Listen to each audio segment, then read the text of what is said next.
Récemment, Bloomberg a publié un article assez intéressant. Il expliquait que les entrepôts de grains en Chine étaient remplis, mais que la crise économique de la Chine s'aggravait de jour en jour, avec des perspectives sombres.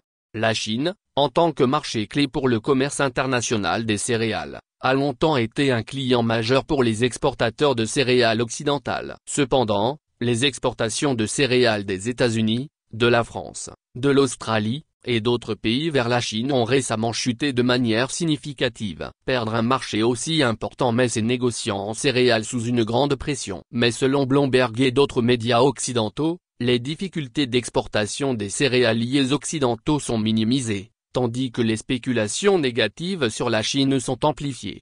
Ils estiment que, sous l'effet du ralentissement économique et de la crise du marché immobilier, de nombreux Chinois sont tombés dans une situation de déclassement de la consommation, et que beaucoup de familles chinoises doivent réduire leurs dépenses alimentaires. Le gouvernement chinois aurait également pris des mesures pour protéger les agriculteurs locaux en limitant les importations de céréales étrangères afin d'éviter une surabondance d'approvisionnement.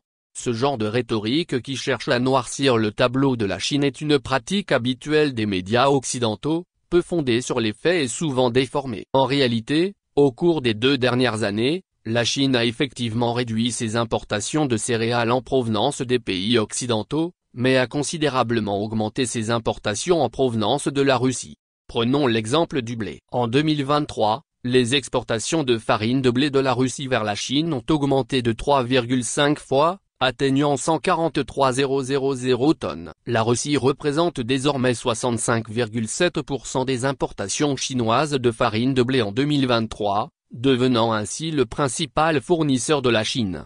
Cela contredit donc les affirmations des médias comme Bloomberg. N'avait-il pas dit que les Chinois étaient contraints de réduire leurs importations de céréales en raison de la crise économique? Alors pourquoi les céréales russes pénètrent-elles massivement le marché chinois? On pourrait dire que Bloomberg se limite à une perspective occidentale, fabriquant délibérément des arguments pessimistes sur la Chine, simplement pour sauver la face de certains négociants occidentaux en difficulté.